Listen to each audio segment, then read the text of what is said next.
വളരെ അനുഗ്രഹീതമായ നല്ല പകൽ സമയത്തിനായി കർത്താവിന് സ്തോത്രം ചെയ്യുന്നു.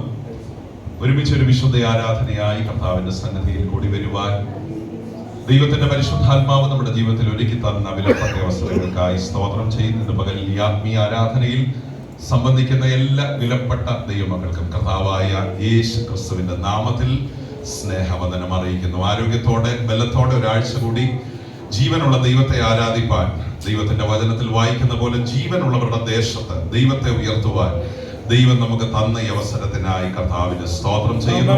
എല്ലാവരും കർത്താവിൽ സന്തോഷമായിരിക്കുന്നു വിശ്വസിക്കുന്നു. കഴിഞ്ഞ ഒരാഴ്ച കൂടെ ജയോത്സവമായി ദൈവത്തിന്റെ പരിശുദ്ധാത്മാവ് നമ്മെ ഈ മരുഭൂമിയിൽ വഴി നടത്തുവാനിടയായല്ലോ. ആ ദൈവത്തിന്റെ കൃപയെ ഓർത്ത കർത്താവിന് സ്തോത്രം ചെയ്യുന്നു.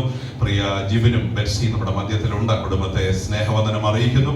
ഒരുമിച്ചുള്ള ആരാധന ബന്ധങ്ങൾ അനുഗ്രഹമായി തീരട്ടെ എന്ന് ആത്മാർത്ഥമായി ദൈവസന്നിധിയിൽ പ്രാർത്ഥിക്കുന്നു. മറ്റെല്ലാവരും കൃപയാൽ സന്തോഷമായിരിക്കുന്നു വിശ്വസിക്കുന്ന എല്ലാവരും സന്തോഷമാണോ? ഓക്കെ, ദൈവം തന്ന ഈ നല്ല പകലിനായി സ്തോത്രം. വളരെ പ്രതീക്ഷയോടെ പ്രാർത്ഥനയോടെ ദൈവവചനത്തിന്റെ മുൻപിൽ നമുക്കായിരിക്കാം. പരിശുദ്ധാത്മാവ് നമ്മോട് സംസാരിക്കട്ടെ. ഉൽപ്പത്തി പുസ്തകം 22-ാം അധ്യായത്തിലെ ഒരു വേദഭാഗമാണ്. തുടർന്നുള്ള അല്പ നിമിഷങ്ങൾ നിങ്ങളുമായി പങ്കുവെക്കുവാൻ ആഗ്രഹിക്കുന്ന ബുക്ക് ഓഫ് ജെനസിസ് ചാപ്റ്റർ 22. എല്ലാവരും ബൈബിൾ തുറന്ന് 22-ാം അധ്യായം അതിന്റെ 1 മുതൽ താഴോട്ടുള്ള ചില വേദഭാഗങ്ങൾ ആരെങ്കിലും ഒരാളെന്ന് ശബ്ദമുയർത്തി verse 1 and the following verses ആരെങ്കിലും ഒരാള് ശബ്ദമുയർത്തി വായും. ഓക്കെ.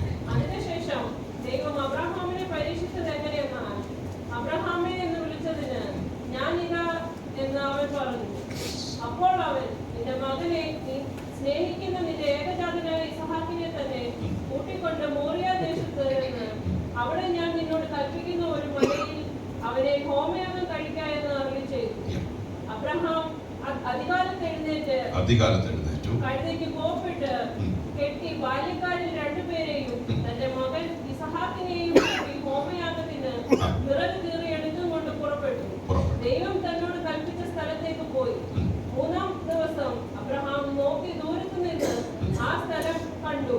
5-ാം വാക്യം കൂടി. അബ്രഹാം ബാല്യക്കാരനോട് കഴുതയുമായി ഇവിടെ ഇരിപ്പി, ഞാനും ബാലനും അവിടത്തോളം ചെന്ന് ആരാധന കഴിച്ച് മടങ്ങി വരാമെന്ന് പറഞ്ഞു. വളരെ പ്രാർത്ഥനയോടെ ഈ ദൈവവചനം നമ്മൾ ഒരുമിച്ച് അല്പ നിമിഷങ്ങൾ ധ്യാനിക്കാൻ പോകുകയാണ്.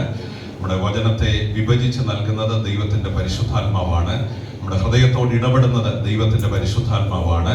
പ്രാർത്ഥനയോടെ മനസ്സോടെ ആയിരിക്കുന്നെങ്കിൽ ഇന്ന് പകൽ ഹൃദയങ്ങളിൽ പരിശുദ്ധാത്മാവ് ഇടപെടുക തന്നെ ചെയ്യും. ദൈവത്തിന്റെ വചനമാണ് നമ്മെ ഉറപ്പിക്കുന്നത്. ദൈവത്തിന്റെ വചനമാണ് നമുക്ക് ചൈതന്യം നൽകുന്നത്. ഇന്ന് പകൽ ആ സന്തോഷം ഈ ഹോളിൽ വെളിപ്പെടട്ടെ എന്ന് ആത്മാർത്ഥമായി ദൈവസന്നിധിയിൽ പ്രാർത്ഥിക്കുന്നു. ഈ വാക്യങ്ങൾ വായിച്ചപ്പോൾ തന്നെ ഞാൻ പറയാൻ പോകുന്ന ചില കാര്യങ്ങളെങ്കിലും നിങ്ങളുടെ മനസ്സിലോട് ഇന്ന് പകൽ ഓടി വന്നു എന്ന് ഞാൻ വിശ്വസിക്കുന്നു. ഒത്തിരി തവണ വായിച്ചു പോയിട്ടുള്ള ഒരു വേദഭാഗമാണെങ്കിലും കർത്താവിന്റെ ഹൃദയത്തിൽ നൽകിയ ചില ചിന്തകൾ ഇന്ന് പകൽ ദൈവസഭയുമായി ദൈവമക്കളുമായി പങ്കുവെക്കുവാൻ ദൈവനാമത്തിൽ ആഗ്രഹിക്കുകയാണ്. അബ്രഹാം എന്നൊരു മനുഷ്യനെ കുറിച്ച് കേൾക്കാത്ത ആരും ഈ ഹോളിനകത്തില്ല എന്ന് ഞാൻ വിശ്വസിക്കുകയാണ്. ദൈവത്തിന്റെ സ്തോത്രം. ബൈബിളിൽ നിറഞ്ഞു നിൽക്കുന്ന, പുതിയ നിയമത്തിൽ പോലും നിറഞ്ഞു നിൽക്കുന്ന ഒരു വ്യക്തിത്വമാണ് അബ്രഹാം എന്ന് പറയുന്നത്. റോമാലേഖനത്തിൽ അബ്രഹാമിനെ കുറിച്ച് പരാമർശമുണ്ട്. എബ്രായ ലേഖനത്തിൽ അബ്രഹാം എന്ന മനുഷ്യനെ കുറിച്ച് പരാമർശമുണ്ട്. വിശ്വാസം എന്നൊരു വാക്ക് നമ്മൾ പഠിക്കുമ്പോൾ അബ്രഹാം എന്നൊരു വ്യക്തിയെ പരാമർശിക്കാതെ ഒരിക്കലും നമുക്ക് മുന്നോട്ട് പോകാൻ കഴിയില്ല. വിശ്വാസം എന്തെന്ന് നമ്മളെ പഠിപ്പിച്ച ഒരു ശക്തനായ മനുഷ്യനാണ് ദൈവത്തിന്റെ ദാസനായ അബ്രഹാം എന്ന് പറയുന്നത്. ദൈവത്തിന്റെ സ്തോത്രം. ഒത്തിരി ക്വാളിറ്റിയുള്ള ഒരു മനുഷ്യനായിരുന്നു. ഒരു യഹൂദനെ സംബന്ധിച്ചിടത്തോളം അബ്രഹാമിന്റെ മകനാണ് ഞാൻ എന്ന് പറയുന്നതിൽ അഭിമാനിക്കുന്ന ഒരു സമൂഹമാണ് അവർ. ഇസ്ഹാക്കിന്റെ മകനാണ് ഞാൻ, യാക്കോബിന്റെ മകനാണ് ഞാൻ എന്ന് പറയുന്നതിൽ അഭിമാനിക്കുന്ന ഒരു സമൂഹത്തെ വാർത്തെടുക്കാൻ ഒരാളെ ദൈവം ഒരുക്കിയെടുക്കുക. നിങ്ങൾ ശ്രദ്ധിച്ചേ, അദ്ദേഹത്തിന്റെ പശ്ചാത്തലം ഒരിക്കലും ഗുണപരമായിരുന്നില്ല എങ്കിലും ദൈവം ആ പശ്ചാത്തലത്തിൽ നിന്ന് തന്നെ പുറത്തു കൊണ്ടുവന്നു. ഈ പശ്ചാത്തലം, അബ്രഹാമിന്റെ ആ ഹിസ്റ്റോറിക്കൽ ബാക്ക്ഗ്രൗണ്ട് പഠിക്കുമ്പോൾ, ചരിത്രപരമായ പശ്ചാത്തലം പഠിക്കുമ്പോൾ, ഈ എല്ലാം വിട്ട് അബ്രഹാം ഇറങ്ങാനുള്ള ഒരു കാരണം എബ്രായ ലേഖനത്തിൽ എഴുതിയിട്ടുണ്ട്.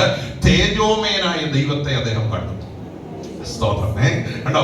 ഒറ്റ കാരണത്തിൽ നമുക്കതിനെ വ്യാഖ്യാനിക്കാൻ കഴിയും. എന്ത് കണ്ടു? ദൈവത്തിന്റെ തേജസ് കണ്ടു. ദൈവത്തിന്റെ തേജസ് കണ്ടു. മലയാളത്തിൽ ഷെക്കൈന എന്നൊരു പദം അതിനോട് ചേർത്ത് ഉപയോഗിച്ചിട്ടുണ്ട്.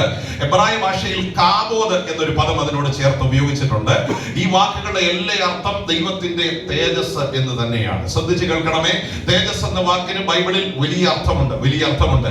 അബ്രഹാം ദൈവത്തിന്റെ തേജസ് കണ്ടു, തേജസ് കണ്ടു. അങ്ങനെയെങ്കിൽ ഞാൻ ചോദിക്കട്ടെ, അബ്രഹാമിന്റെ കാഴ്ചപ്പാടിനെ മാറ്റിയത് എന്താണ്? അബ്രഹാമിന്റെ നിരൂപണങ്ങളെ മാറ്റിയത് എന്താണ്? അബ്രഹാമിന്റെ ദൈവിക സങ്കല്പങ്ങളെ മാറ്റി എഴുതിയ അനുഭവം എന്താണ്? അത് ആ തേജസ് കണ്ടതല്ലേ? ഇല്ലേ, ഇല്ലേ? ദൈവത്തെ അനുസരിക്കാനുള്ള ആ മനോഭാവം, ഞാൻ കാണിപ്പാനിരിക്കുന്ന ദേശത്തേക്ക് പോകാം എന്ന് പറഞ്ഞപ്പോൾ ഒരു വാക്ക് പോലും എതിര് പറയാതെ അനുസരിക്കാനുള്ള മനോഭാവത്തോടെ ഒരു സ്റ്റെപ്പ് വെക്കാനുള്ള കാര്യം എന്താ? അദ്ദേഹം എന്ത് കണ്ടു? ദൈവത്തിന്റെ തേജസ് കണ്ടു. ഇംഗ്ലീഷിൽ ഗ്ലോറി എന്നൊരു പദം അതിനോട് ചേർത്ത് കൊടുത്തിട്ടുണ്ട്. സ്പ്ലെൻഡർ എന്നൊരു പദം വായിച്ചിട്ടുണ്ടോ? മഹത്വം എന്നൊരു പദം അതിനോട് ചേർത്ത് കൊടുത്തിട്ടുണ്ട്. ഈ വാക്കിന്റെ എല്ലാം അർത്ഥം ദൈവത്തിന്റെ തേജസ് എന്നാണ്, ദൈവത്തിന്റെ തേജസ് എന്നാണ്. ഈ ദൈവത്തിന്റെ തേജസ്സാണ് മനുഷ്യന്റെ മേലും ദൈവം പകരുന്നത്. മാനവും മഹത്വവുമുള്ള ഒരു വ്യക്തിയായി ഒരു വ്യക്തിയെ തീർക്കുന്നത് ദൈവത്തിൽ നിന്ന് നാം പ്രാപിക്കുന്ന തേജസ്സാണ്, തേജസ്സാണ്. ദൈവത്തിന് സ്തോത്രം ചെയ്യുക. അപ്പം ആ തേജസ് നമ്മൾ അനുകരിക്കുകയാണ്, അത് നമ്മൾ എന്ത് ചെയ്യുക? പ്രാപിക്കുക. ദൈവത്തിന്റെ സ്തോത്രം. അപ്പം ദൈവത്തിൽ നിന്നാണ് ചിലത് നമ്മൾ എന്ത് ചെയ്യുന്നത്? പ്രാപിക്കുന്നത്. ഇപ്പം നമ്മൾ പഠിക്കുന്ന ചില കാര്യങ്ങളുണ്ട്. നമ്മുടെ മാതാപിതാക്കളിൽ നിന്ന്, നമ്മുടെ സഹോദരങ്ങളിൽ നിന്ന്, ദൈവദാസനിൽ നിന്ന്, നമ്മൾ പാർക്കുന്ന സമൂഹത്തിൽ നിന്നൊക്കെ മാതൃകയായി നമ്മൾ പഠിക്കുന്ന ചില കാര്യങ്ങളുണ്ട്, ഇല്ലേ? ദൈവത്തിന്റെ സ്തോത്രം. ഞാൻ ഓർക്കുന്നുണ്ട്, ചില വർഷങ്ങൾക്ക് മുൻപ് ബൈബിൾ കോളേജിൽ പഠിക്കുന്ന ആദ്യ സമയങ്ങളിൽ ഞങ്ങളെ ഹോമിലെറ്റിക്സ് അല്ലെങ്കിൽ പ്രസംഗശാസ്ത്രം പഠിപ്പിച്ചത് ഒരു ദൈവദാസിയ. അപ്പം ഇങ്ങനെ പഠിപ്പിച്ചു വന്നപ്പോൾ ആ ദൈവദാസി ഒരു ചോദ്യം ചോദിച്ചു. ആ ചോദ്യം ഇതാണ്: നിങ്ങളുടെ ദൈവമക്കളെല്ലാം അച്ചടക്കമുള്ളവരായിരിക്കണമെന്ന് നിങ്ങൾ ആഗ്രഹിക്കുന്നു, അല്ലേ? ദൈവത്തിന്റെ സ്തോത്രം. എന്നിട്ട് പറഞ്ഞു, യോഗത്തിനിരിക്കുമ്പോൾ അച്ചടക്കത്തോടെ ഇരിക്കണം, പ്രാർത്ഥിക്കുമ്പോൾ കണ്ണടച്ചിരിക്കണം, ആരാധിക്കുമ്പോൾ കൈയടിച്ച് ദൈവത്തെ സ്തുതിക്കണം, വാട്സാപ്പ് നോക്കാൻ പാടില്ല, ഫേസ്ബുക്ക് നോക്കാൻ പാടില്ല. എല്ലാവരും ഇവിടെ ഉണ്ടോ? വളരെ അച്ചടക്കത്തോടെ ദൈവമക്കളായിരിക്കണമെന്ന് നിങ്ങളെല്ലാം ആഗ്രഹിക്കുന്നു. നാളെ ദൈവദാസന്മാരെ നോക്കിയാണ് ആ ദൈവദാസി ചോദിക്കുക, നിങ്ങളത് ആഗ്രഹിക്കുന്നു? എല്ലാവരും പറഞ്ഞു യെസ്, യെസ്. അച്ചടക്കമുള്ളവരായി എല്ലാവരും യോഗത്തിനിരിക്കണമെന്നും ദൈവത്തെ ഭയപ്പെടണമെന്നും ദൈവത്തെ സ്നേഹിക്കണമെന്നും എന്ത് ചെയ്യുന്നു? ആഗ്രഹിക്കുന്നു. അപ്പം അടുത്ത ചോദ്യം ഇതാ: അങ്ങനെ ദൈവമക്കൾ ചെയ്യണമെങ്കിൽ നിങ്ങൾ എന്ത് ചെയ്യണം? ചോദ്യം വളരെ സ്പഷ്ടമാണ്. നിങ്ങളുടെ ദൈവമക്കൾ അച്ചടക്കമുള്ളവരായി, ദൈവഭയമുള്ളവരായി, ആരാധിക്കുമ്പോൾ കൈയടിക്കുന്നവരായി, സ്തോത്രം പറയുന്നവരായി, പ്രാർത്ഥിക്കുമ്പോൾ കണ്ണടച്ച് ദൈവഭയത്തോടെ ഇരിക്കുന്നവരായി, പ്രാർത്ഥനാ മനോഭാവത്തിൽ ഇരിക്കുന്നവരായി, വചനം ഏറ്റെടുക്കുന്നവരായി, അച്ചടക്കത്തോടെ ഇരിക്കണമെങ്കിൽ നിങ്ങൾ എന്ത് ചെയ്യണം? ഒത്തിരി മറുപടികൾ അതിനകത്ത് വന്നു കേട്ടോ. ഞാൻ പൊതുവെ സൈലന്റ് ആയിരുന്നു, ഒന്നിനും മറുപടി പറഞ്ഞില്ല. പക്ഷെ മറുപടി പറഞ്ഞു, ഒത്തിരി പേര് മറുപടി പറഞ്ഞു. പക്ഷെ ഈ മറുപടി ഒന്നും ആ ദൈവദാസിക്ക് എന്താ പറഞ്ഞേ, ഒരു കൺവിൻസിംഗ് ആയിട്ട്, അത് ആ ദൈവദാസിക്ക് അതൊരു യോഗ്യമായ ഒരു മറുപടിയായി തോന്നിയില്ല. ചിലര് പറഞ്ഞു വിരട്ടുമെന്ന് പറഞ്ഞു, ചിലര് പറഞ്ഞു ശാസിക്കുമെന്ന് പറഞ്ഞു, ചിലര് പറയും മുഖത്ത് നോക്കി വഴക്ക് പറയുമെന്ന് പറഞ്ഞു. എല്ലാവരും ഇവിടെ ഉണ്ടോ? പക്ഷെ ഇതൊന്നും ആ ദൈവദാസിക്ക് ഒരു കൺവിൻസിംഗ് ആയിട്ട് തോന്നിയില്ല. അവസാനം മറുപടി എല്ലാം അവസാനിച്ചപ്പം നമ്മുടെ യൂത്ത് മീറ്റിംഗ് ചെയ്യുന്ന പോലെ ക്വിസ് മാസ്റ്റർ അവസാനം എന്ത് ചെയ്യും? ആരും മറുപടി പറയാതെ വരുമ്പോ ആരാ ആൻസർ പറയുന്നത്? നിങ്ങൾ ഇവിടെ ഇല്ലെന്ന് എനിക്ക് തോന്നുന്നു. ക്വിസ് മാസ്റ്റർ അപ്പൊ പറഞ്ഞു, ഞാൻ തന്നെ മറുപടി പറയാം. അപ്പം എന്നിട്ട് പറഞ്ഞു, നിങ്ങൾ ഇതൊന്നും ചെയ്യണ്ട, നിങ്ങൾ ഒറ്റ കാര്യം ചെയ്താൽ മതി, നിങ്ങൾ ഇത് കാണിച്ചു കൊടുത്താൽ മതി. നിങ്ങൾ കൈയടിച്ചാൽ നിങ്ങളുടെ ദൈവമക്കൾ ഉറപ്പായിട്ട്, നിങ്ങൾ പ്രാർത്ഥിക്കുമ്പോൾ അച്ചടക്കത്തോടെ കണ്ണടച്ചിരുന്നാൽ നിങ്ങളുടെ ദൈവമക്കൾ നിങ്ങളെ ഫോളോ ചെയ്യും. ഹലോ, നിങ്ങൾ ആത്മാവിൽ നിറഞ്ഞ് പ്രാർത്ഥിച്ചാൽ അവർ നിങ്ങളെ കണ്ട് ആകർഷിക്കപ്പെടും. നിങ്ങൾ ഫോൺ ഉപയോഗിക്കാതിരുന്നാൽ നിങ്ങളുടെ ദൈവമക്കളും, അതെന്നെ ഭയങ്കര ടച്ചിങ് ആയിട്ട് എനിക്ക് തോന്നി. മാതൃക കാണിച്ചു കൊടുക്കേണ്ടതാണ്. മനസ്സിലാകുന്നുണ്ടോ? പഠിപ്പിക്കേണ്ടതാരാ? അത് നമ്മുടെ ദൗത്യമാണ്.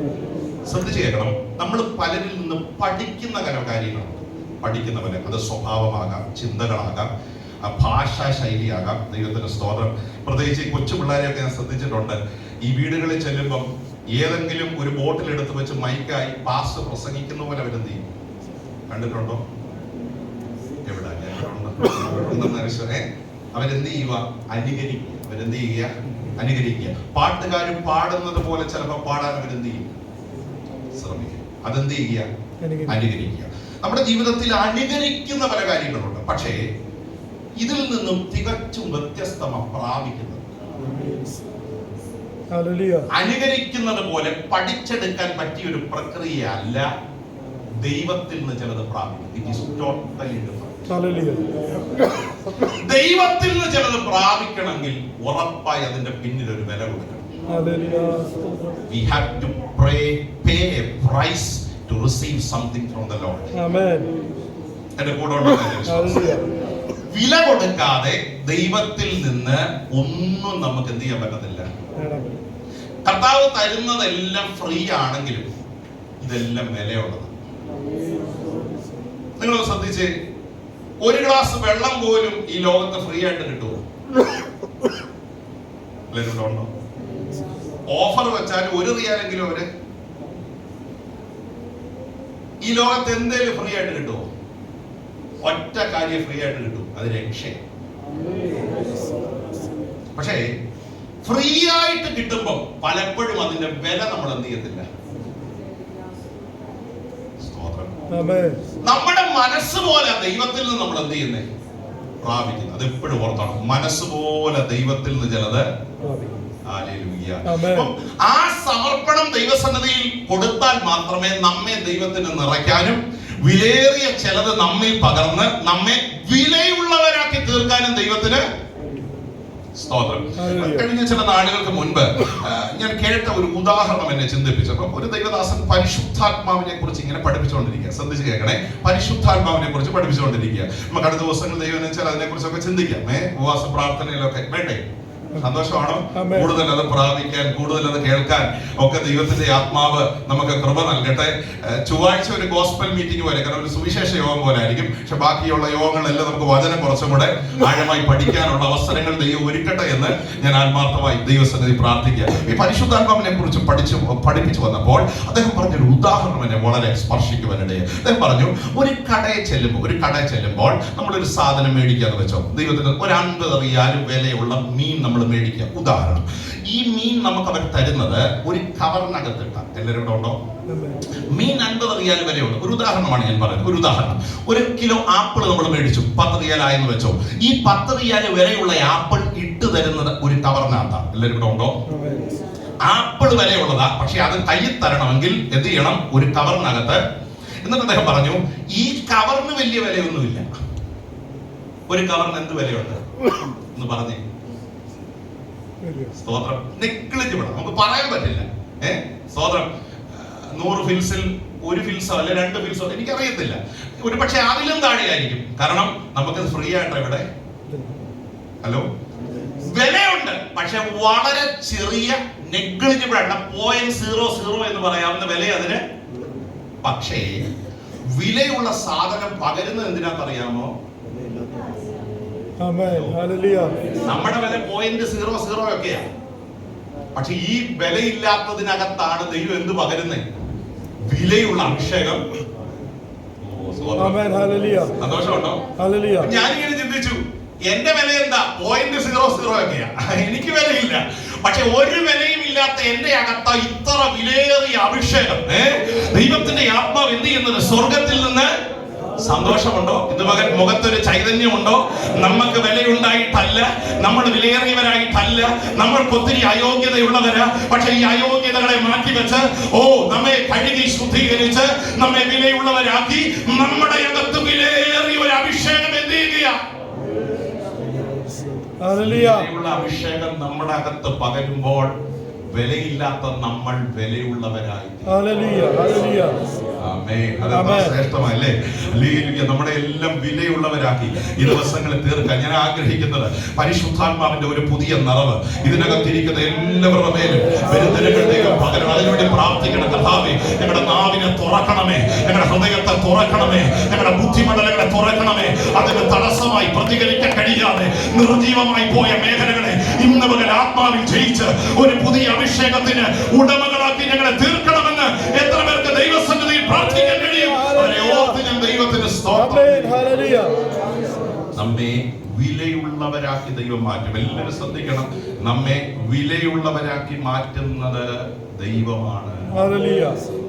Praise God. Amen. കഴിഞ്ഞ ദിവസം ഒരാൾ പറഞ്ഞൊരു ഉദാഹരണം എന്നെ വളരെ ചിന്തിപ്പിച്ചു. ദൈവത്തിന് സ്തോത്രം. ഇപ്പം ഇതെന്തുവാ? ഉറങ്ങുവാണോ നോക്കട്ടെ. ഇതെന്തുവാ? കുഞ്ഞുങ്ങളെങ്കിലും പറ. What is this?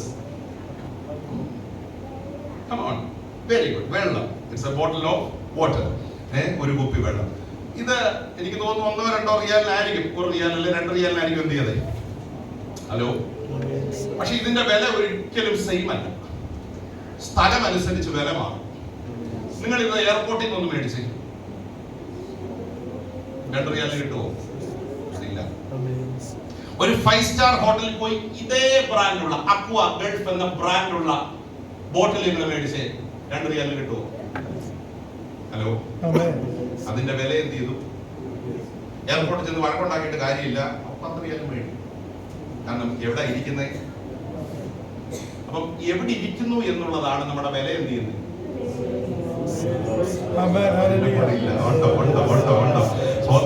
സാന്നിധ്യത്തിനകത്ത് കയറിയാൽ, ഈ മഹത്വത്തിനകത്ത് കയറിയാൽ ആ വില വർദ്ധിക്കുകയാണ്. ഞാൻ പറയുന്നത് എത്ര പേർക്ക് മനസ്സിലാക്കുന്നുണ്ട്? ഈ കൊച്ചു ഹോളിനകത്ത് ഇരുന്ന ഇതിന് 1 റിയാലിന്റെ വിലയുള്ളൂ. പക്ഷെ എയർപോർട്ടിൽ ചെല്ലുമ്പോൾ ഇത് 10 റിയാൽ അവൻ മേടിക്കും. അതിനേക്കാൾ വിലയുള്ള സ്ഥലം ഉണ്ടായിരിക്കാം. പക്ഷെ ഇന്ന് രാവിലെ ഈ വചനം പറയുമ്പോൾ നിങ്ങളോട് പറയട്ടെ, വിലയുള്ളതാക്കി തീർക്കുന്ന ദൈവമാണ് കേട്ടോ. ആ വില മാർക്കിടുന്നത് ദൈവമാണ്. ഇന്ന് പകൽ എത്ര പേർക്ക് ഹൃദയത്തിൽ ആഗ്രഹമുണ്ട്, കർത്താവേ, വിലയില്ലാത്ത എന്നെ, യോഗ്യതയില്ലാത്ത എന്നെ യോഗ്യതയുള്ള ഒരു പാത്രമാക്കി, വിലയേറിയ ഒരു പാത്രമാക്കി ആ ഉയരത്തിലെ ശക്തി എന്റെ മേൽ പകർന്ന് വിശേഷതയുള്ളവരാക്കണമേ എന്ന് എത്ര പേർക്ക് പ്രാർത്ഥിക്കാം.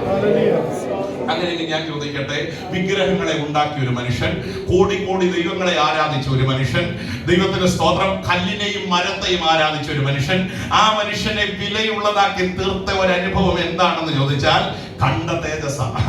സ്തോത്രം. ആ തേജസ്സാണ് തന്റെ കാഴ്ചപ്പാട് മാറ്റി കേട്ടോ. തന്റെ ജീവിത രീതികൾ മാറ്റി, തന്റെ സ്വഭാവം മാറ്റി, തന്റെ പ്രതീക്ഷകൾ മാറ്റി, ഭാവിയെ കുറിച്ചുള്ള തന്റെ ഒരു കാര്യം പറയാം, ഈ തേജസ് ശരിക്കും അകത്ത് കയറിയാൽ നമ്മുടെ എക്സ്പെക്ടേഷൻ ഒക്കെ മാറും. പിന്നാലെ യാത്ര ചെയ്യുന്നത് പിന്നെ ഭാവി നിശ്ചയിക്കുന്ന ആരാ? ദൈവത്തിന്റെ ആത്മാവാ, ദൈവത്തിന്റെ പരിശുദ്ധ. കാൽക്കുലേഷൻ എല്ലാം എന്ത് ചെയ്യും? അങ്ങനെ പറയുന്നത് സന്തോഷമാണ്. ഈ തേജസ് ശരിക്കും ഇറങ്ങിയ നമ്മുടെ എല്ലാ കാൽക്കുലേഷനുകളും നമ്മൾ അവസാനിക്കും. ആമേൻ. നമ്മുടെ ചിന്താ രീതി മാറും. ഒന്നുകൂടെ തീർത്ത് പറയട്ടെ, നമ്മുടെ ആരാധന ശൈലി മാറും.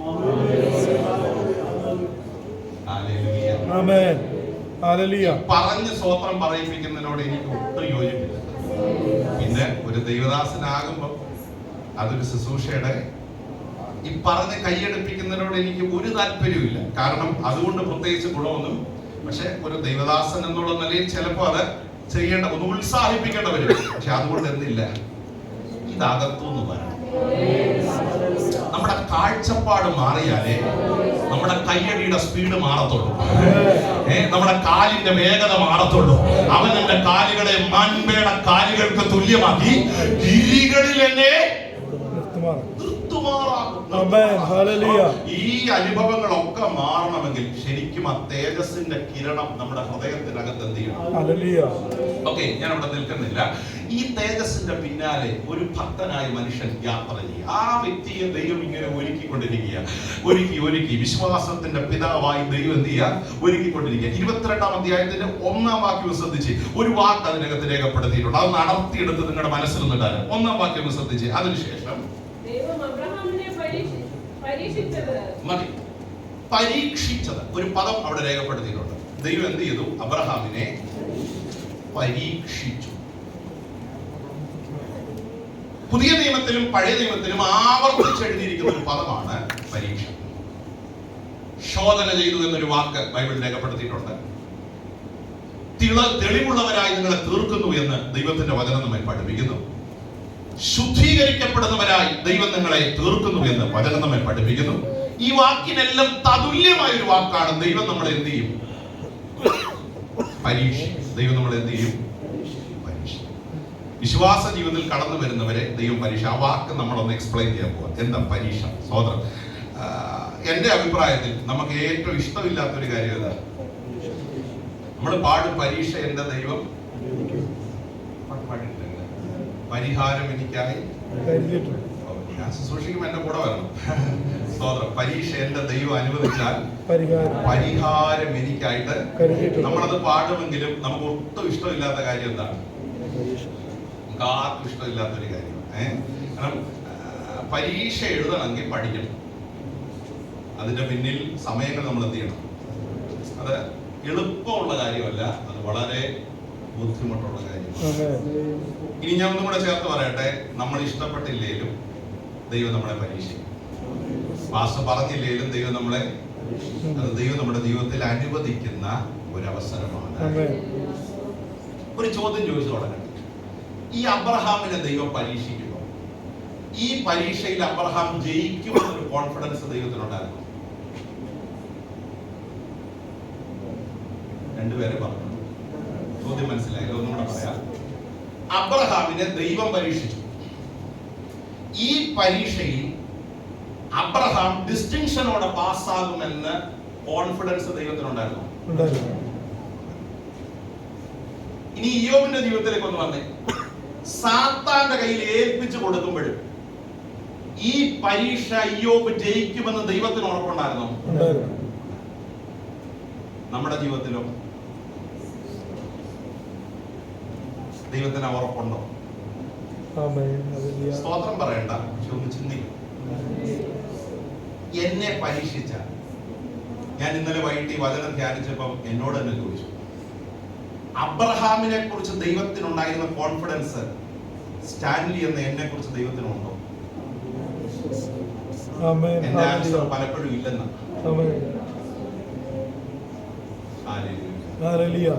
ഇന്ന് രാവിലെ വചനം നിങ്ങളോട് കൈമാറും. ചിലരെ ദൈവം ഉറപ്പിക്കാൻ പോവുകയാണ്.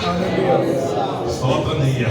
ദൈവത്തിന് ഉറപ്പുള്ളവരായി ഈ വിഷയത്തിലൂടെ ഈ മനുഷ്യനെ കടത്തിവിട്ടാൽ, ഈ സാഹചര്യം ഞാൻ അനുവദിച്ചാൽ അവൻ പൊന്നുപോലെ പുറത്തു വരും, ഇതിനകത്ത് പരാജയപ്പെട്ടു പോകത്തില്ലെന്നുള്ള ഒരു ഉറപ്പ് ദൈവത്തിന് നമ്മെ കുറിച്ച് ഈ ഹോള് വിട്ടുപോകുന്നു. ഈ ചോദ്യം നമ്മളോട് ചോദിക്കണം. കർത്താവേ, ദൈവം എന്നെ പരീക്ഷിച്ചാൽ ഈ പരീക്ഷയിൽ ഞാൻ തോൽക്കുമോ ജയിക്കും? തോൽക്കുമെന്ന് ഉറപ്പുണ്ടെങ്കിൽ ഈ ആഴ്ച സമയം കിട്ടുമ്പോൾ ഒറ്റയ്ക്കിരുന്ന് പ്രാർത്ഥിക്കണം. കർത്താവേ, എനിക്കതിനൊരു ബലം തരണം.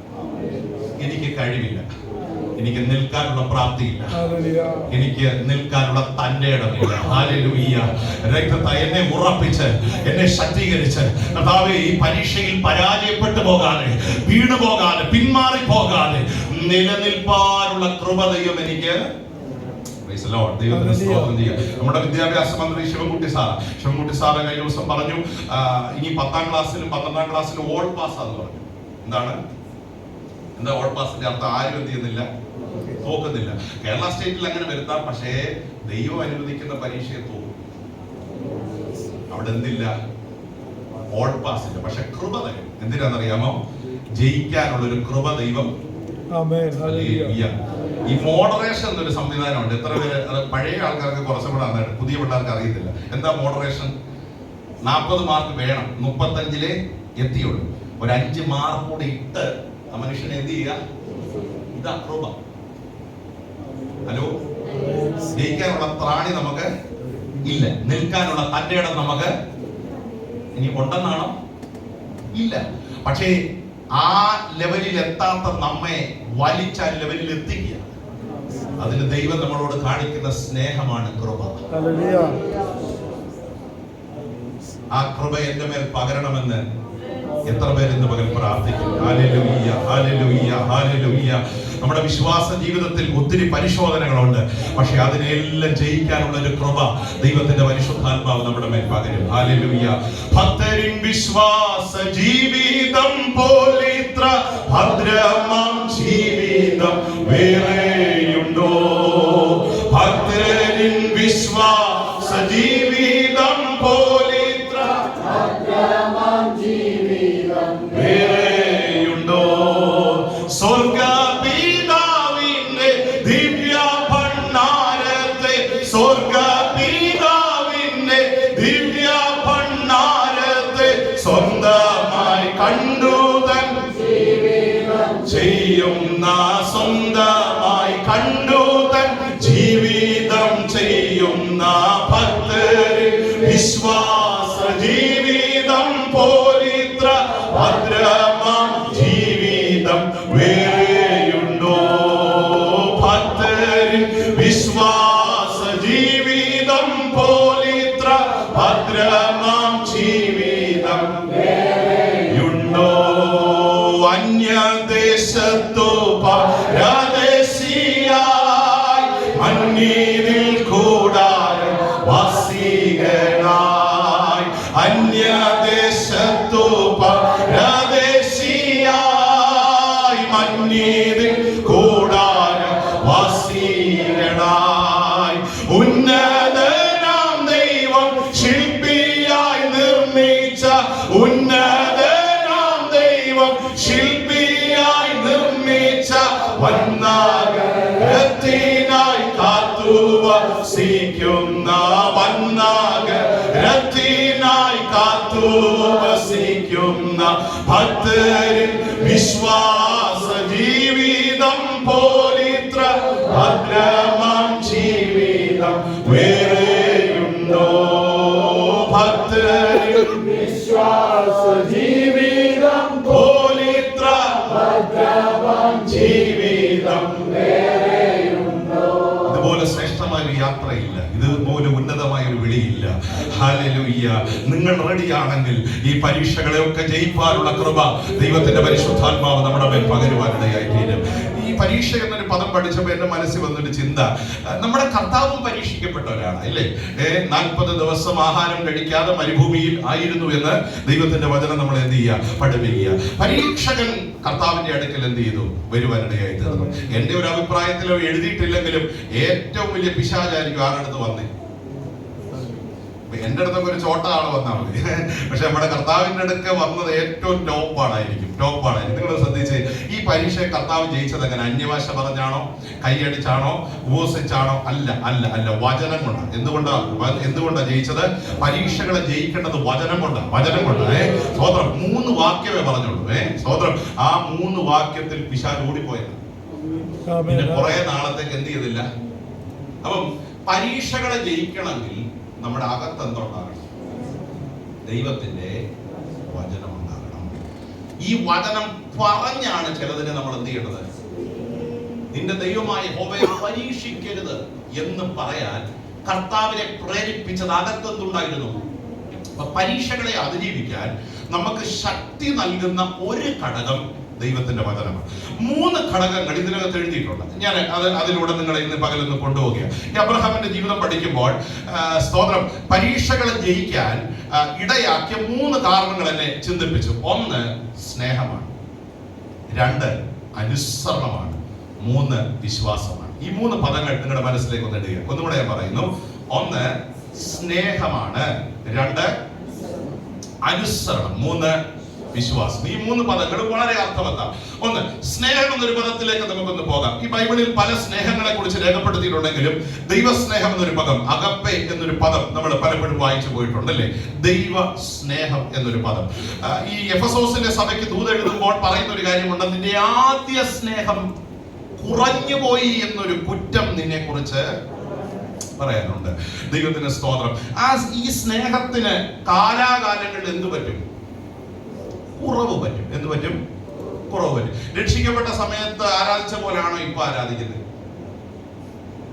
സത്യം പറഞ്ഞു, സന്തോഷം, സ്തോത്രം, അത്രയെങ്കിലും അല്ല. അന്ന് കൈയടിച്ച പോലെയാണോ ഇന്ന് അടിക്കുന്നത്? എന്റെ കൂടെ ഉണ്ടോ? സ്തോത്രം. സ്നാനക്കടവിൽ നിന്ന് കയറി വന്നപ്പം ചിരിച്ച പോലാണ് ഇപ്പൊ ചിരിക്കുന്നത്. അന്ന് എന്തോ സന്തോഷകരം. എൻ രക്ഷക, എൻ ദൈവമേ, നിന്നിലായ നാൾ ഭാഗ്യമേ, ഭാഗ്യനാൾ. ഇപ്പൊ ഒരു സംശയം, ഞാൻ ശരിക്കും ഒത്തിരി സന്തോഷം. ഇപ്പൊ ഇരിക്കുന്ന ഇരിപ്പ് കണ്ട, ആ മുഖത്തെ മ്ലാനത കണ്ട, ദൈവം എന്തോ നമ്മളോടൊരു ദോഷം. ഒന്ന് ചിരിച്ചോണ്ടെങ്കിലും ഒന്ന് ഇരുന്ന് ദൈവങ്ങളെ, സന്തോഷം, ഒരു ആവേശത്തോടെ. ദൈവം നമ്മളോട് ദോഷമായിട്ട് ഒന്നും ചെയ്യത്തില്ല. ഇതിനകത്തെല്ലാം ദൈവത്തിന് ഒരു പദ്ധതിയുണ്ട്. നിങ്ങൾ ശ്രദ്ധിച്ചേ, കാലാകാലങ്ങൾ നമ്മുടെ ജീവിതത്തിൽ വരാൻ സാധ്യതയുള്ള ഒരു കാര്യം, ആ സ്നേഹത്തിന് എന്ത് പറ്റും? കുറവ് പറ്റും. ദൈവത്തിന് സ്തോത്രം. ഇനി അബ്രഹാമിനെ നിങ്ങളൊന്ന് ചിന്തിച്ച്, ഈ വിശ്വാസ ജീവിതത്തിൽ യാത്ര ചെയ്ത് ദൈവത്തിന്റെ കൂടെ അബ്രഹാം നടന്നു. കാണിപ്പാനിരിക്കുന്ന ദേശത്തേക്ക് അബ്രഹാം എന്ത് ചെയ്തു? കടന്നുപോയി. ദീർഘവർഷങ്ങൾ കാത്തിരുന്നു ഒരു വാഗ്ദത്തത്തിന് വേണ്ടി. എങ്കിലും വാഗ്ദത്തം ചെയ്തവൻ വിശ്വസ്തനായി അതിന്റെ മധ്യത്തിൽ ഇറങ്ങി വന്ന് എന്ത് ചെയ്തു? അബ്രഹാമിന് വേണ്ടി പ്രവർത്തിച്ചു. നമ്മുടെ ചിന്താ വിഷയം അതല്ലാത്തതുകൊണ്ട് ഞാൻ അതിലേക്ക് പോകുന്നില്ല. പക്ഷെ നിങ്ങൾ ശ്രദ്ധിച്ചേ, ആ ദൈവത്തോടുള്ള സ്നേഹം അബ്രഹാമിന്റെ ജീവിതത്തിൽ എന്തിനും കുറഞ്ഞു. സ്തോത്രം. ചെന്നിടത്തെല്ലാം യാഗപീഠം പണിത് ദൈവത്തെ ആരാധിച്ചു. ഒന്നാം സ്ഥാനം എന്തിനായിരിക്കും? നിങ്ങളുടെ ഭവനങ്ങളിൽ ഫസ്റ്റ് പ്രയോറിറ്റി എന്തിനായിരിക്കും? യാഗപീഠം ഇല്ലാത്ത വീടുകൾ ആത്മീയ വീടുകളല്ല. എപ്പോഴും നിരന്തര യാഗം ഭവനത്തിനകത്ത്. പിശാചിനെ ജയിക്കാനുള്ള ഏറ്റവും വലിയ മാർഗമാണ്, പരീക്ഷ ജയിക്കാനുള്ള ഏറ്റവും വലിയ മാർഗമാണ്. ഹല്ലേലൂയ. യാഗപീഠം ഭവനത്തിൽ എന്ത് ചെയ്യണം? അതെവിടെങ്കിലും ഇടിഞ്ഞു പോയിട്ടുണ്ടെങ്കിൽ ദിവസങ്ങൾ അതിനെ പണിയണം. ശക്തമായ പ്രാർത്ഥന ഭവനത്തിനകത്ത് നടക്കണം. അവിടെ നിൽക്കുന്നില്ല. ചെന്നിടത്തെല്ലാം യാഗപീഠം പണിത് ദൈവത്തെ ആരാധിച്ചു. ദൈവത്തിന്റെ അബ്രഹാമിന്റെ ഒരു മെന്റാലിറ്റിയാണ്. ആ സ്നേഹം ഒരിക്കലും കുറഞ്ഞു പോയില്ല. വിശ്വാസത്തിൽ 25 വർഷം പരീക്ഷിച്ചു. പക്ഷെ ദൈവത്തോട് ചേർന്ന മനുഷ്യൻ. നിങ്ങൾ ശ്രദ്ധിച്ചേ, പക്ഷെ ഈ പരീക്ഷയിൽ ശരിക്കും അബ്രഹാമിന്റെ ആ സ്നേഹം ദൈവം ടെസ്റ്റ് ചെയ്യുക. എന്നിട്ട് അബ്രഹാമിനോട് പറയുക, നിന്റെ ഏകജാതനായ മകനെ ഇസഹാക്കിനെ തന്നെ ഞാൻ കാണിപ്പാനിരിക്കുന്ന മലയിൽ കൊണ്ടെന്ത് ചെയ്യണം? യാഗം അർപ്പിക്കണം. ഇങ്ങനെ എടുത്ത് സ്പെസിഫിക് ആയിട്ട് പറയാനുള്ള കാര്യം എന്താ? മോനെ യാഗം അർപ്പിക്കണം എന്ന് പറഞ്ഞാൽ ആരെ സെലക്ട് ചെയ്യും? അബ്രഹാമിന്റെ ഒരു വ്യക്തിയെ അറിയാമോ? എത്ര മക്കളുണ്ടായിരുന്നു അറിയാമോ? സ്വതന്ത്രം. അടുത്ത ദിവസങ്ങളിൽ സൺഡേ സ്കൂൾ തുടങ്ങുന്നുണ്ട്. എനിക്കൊന്ന് അതിനേക്കാൾ പ്രധാനം വലിയവർക്കും നമ്മൾ എന്ത് തുടങ്ങണം? എന്റെ കൂടെ നിങ്ങളുണ്ട്, കൂടെ വരണം. കൂടെ വന്നാലേ വചനം എന്ത് ചെയ്യത്തുള്ളൂ. എനിക്കൊന്ന് പിള്ളേരെക്കാളും ആവശ്യം ആർക്കാ? കാരണം പലരുടെയും മോങ്ങട്ട് അങ്ങനെ ഒരു ചരിത്രം ഉണ്ടോ ബൈബിളിൽ? നിങ്ങൾ ശ്രദ്ധിച്ചേ, ഇസ്മായില്, ഇസഹാക്ക് 2 മക്കളെ നമുക്ക് തൽക്കാലം എടുക്കാം, പിന്നീടുള്ള മക്കളെ നമുക്ക് പിന്നീട് എടുക്കാം. അപ്പൊ ഈ 2 പേരിൽ യാഗം അർപ്പിക്കണമെന്ന് അബ്രഹാമിനോട് പറഞ്ഞിരുന്നില്ല. അബ്രഹാം ആരെ സെലക്ട് ചെയ്തത്? ഉറപ്പാ. ആരെ ഒരിക്കലും തൊടില്ല. അതുകൊണ്ട് ദൈവം സ്പെസിഫിക് ആയിട്ട് പറഞ്ഞ നിന്റെ ഏകജാതനായ മകൻ ഇസഹാക്കിനെ തന്നെ ഞാൻ അത് ബുദ്ധിമുട്ടുള്ള കാര്യം. മറ്റേത് എളുപ്പം. പക്ഷെ ഇതെന്താ? ഇത് വാഗ്ദത്ത സന്തതി. ദൈവം ചില ബുദ്ധിമുട്ടുള്ള കാര്യങ്ങളെ നമ്മൾ എന്ത് ചെയ്തോളൂ. പരീക്ഷയ്ക്കകത്ത് നമ്മൾ ആഗ്രഹിക്കാത്ത ചില ബുദ്ധിമുട്ടുള്ള കാര്യം. പക്ഷെ ഈ പരീക്ഷയ്ക്കകത്ത് കടത്തി വിടുമ്പോ ഇതിനകത്ത് പാസ്സാകണമെന്നാണ് നമ്മളെ കുറിച്ചുള്ള ദൈവത്തിന്റെ സ്തോത്രം. പരീക്ഷ ദൈവം അനുവദിച്ചാൽ അതിനുള്ള പരിഹാരം ദൈവം കരുതും. ദൈവം വിശ്വസ്തന.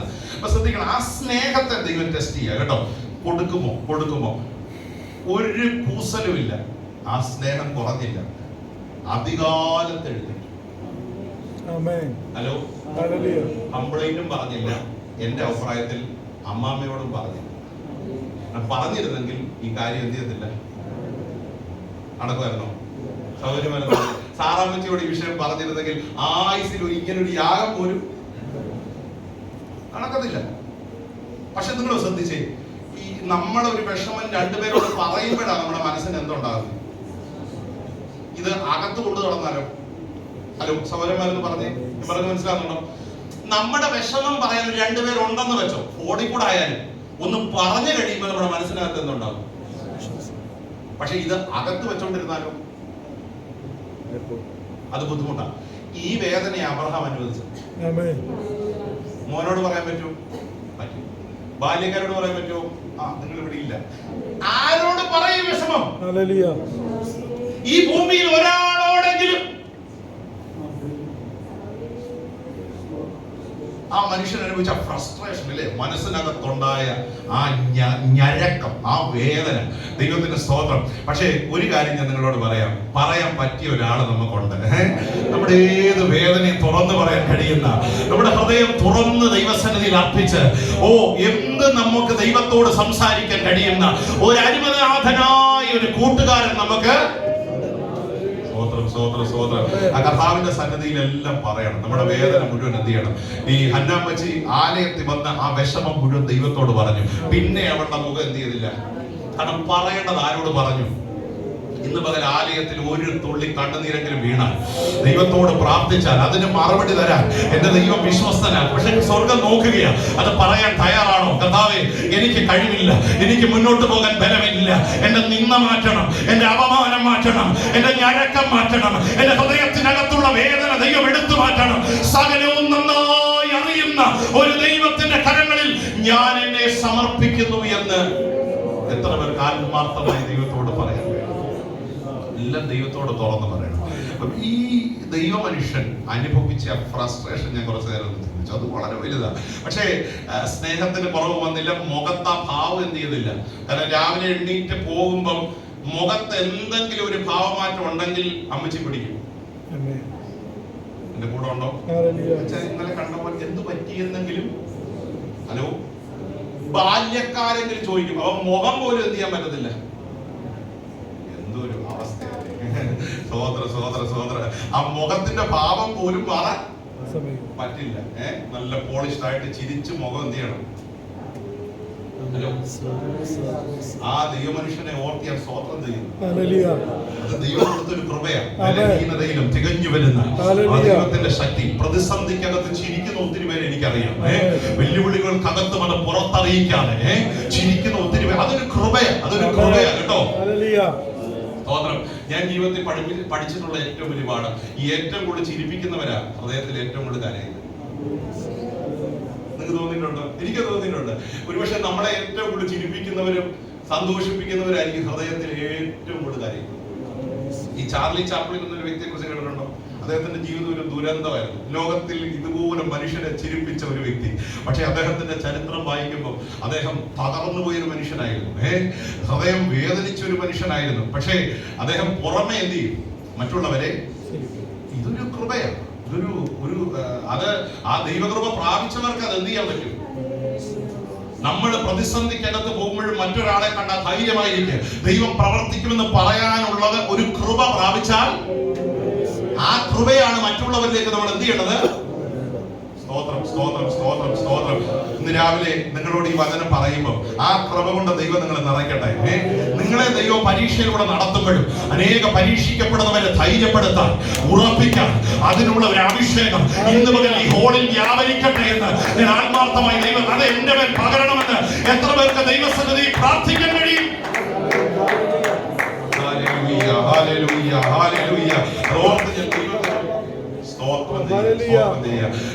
ഞാൻ ശുശ്രൂഷിക്കുന്ന സഭയിലെ ഒരു സഹോദരനുണ്ട്.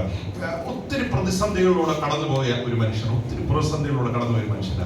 പലപ്പോഴും ഞാൻ ചിന്തിച്ചിട്ടുണ്ട്, ഞാനായിരുന്നു അദ്ദേഹത്തിന്റെ സ്ഥാനത്ത്, അദ്ദേഹം കടന്നു പോകുന്ന ആ വഴികളിൽ പോയിരുന്നെങ്കിൽ വിശ്വാസത്തിൽ തന്നെ നിൽക്കുമോ എന്ന് സംശയിച്ചിട്ടുണ്ട്. കാരണം അത്ര കഠിനമായ ശോധനകൾ. ഇടയ്ക്ക് ഞാൻ പ്രിയനോട്, വൈഫിനോട് പറയും, ഈ മനുഷ്യൻ കൃപയിൽ നിൽക്കുമോ എന്ന് എനിക്കറിയില്ല. കാരണം അതുപോലുള്ള പ്രതിസന്ധികൾ ആ മനുഷ്യന്റെ ജീവിതത്തിൽ കടന്നു. നമുക്ക് സ്വപ്നം കാണാൻ കഴിയാത്ത പ്രതിസന്ധികൾ ആ മനുഷ്യന്റെ ജീവിതത്തിൽ കടന്നു വന്നത് കേൾക്കുമ്പോൾ തന്നെ പേടിച്ചു പോകും. കൈകൾ ഉറച്ചു. അത്ര ഭീകരമായ പ്രതിസന്ധികൾ ആ മനുഷ്യന്റെ ജീവിതത്തിൽ ഉണ്ടായത്. പക്ഷേ എപ്പോ വന്നാലും ചിരിച്ച മുഖത്തോടെ ഹോൾ എന്ത് ചെയ്യുന്നത്?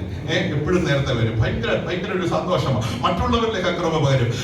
സാധാരണ എന്നെ അങ്ങനെ അദ്ദേഹം വിളിക്കാറില്ല, ഞാൻ അങ്ങോട്ട് വിളിക്കാറുണ്ട്. പക്ഷേ ഞാൻ എപ്പോഴും ശ്രദ്ധിച്ചിട്ടുണ്ട്, ഞാൻ ഏറ്റവും വിഷമിച്ചിരിക്കുന്ന സമയത്ത് ഈ മനുഷ്യൻ എന്നെ വിളിക്കും. എന്നെ വിളിക്കാറില്ല വല്ലപ്പോഴും. പക്ഷേ എന്റെ ഹൃദയം ഏറ്റവും തകർന്നിരിക്കുന്ന സമയത്താണ് ഈ മനുഷ്യൻ എന്നെ എന്ത് ചെയ്യുന്നത്? ഹല്ലേലൂയ, സോദരം. പെട്ടെന്ന് ഒരുങ്ങിക്ക്, നമുക്കൊരു ഫുഡ് കഴിച്ചേച്ച്, ഹലോ, ചെന്നൊരു അരമണിക്കൂർ ഹോട്ടലിൽ സ്പെൻഡ് ചെയ്ത് തിരിച്ചു വരുമ്പോൾ ഞാനങ്ങ് ചാർജ് ഉണ്ടോ? ഞാൻ മനുഷ്യനെ എപ്പോഴും ഓർക്കും. അതൊരു പ്രത്യേക കൃപയാണ്. കാരണം എന്നെ പോലും ധൈര്യപ്പെടും. ഒരു അരമണിക്കൂർ അദ്ദേഹത്തിന്റെ കൂടെ ഇരുന്നാൽ മതി, നമ്മൾ തന്നെ എന്തായി തീരും. ഈ കൃപയാണ് ഈ സഭയ്ക്കകത്ത് വ്യാപരിക്കുന്നത്.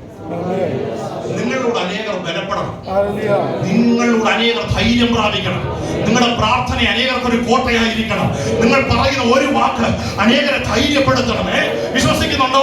തകർന്നിരിക്കുന്ന അനേക ജീവിതങ്ങളെ ആത്മാവിൽ കരുത്തുള്ളവരെ തീർക്കുന്ന ഒരു അഭിഷേകമുള്ളവരായി ഈ തലമുറയിൽ ഞങ്ങളെ തീർക്കണമെന്ന് എത്ര പേർക്ക് പ്രാർത്ഥിക്കാൻ കഴിയും? Lord, strengthen me for that.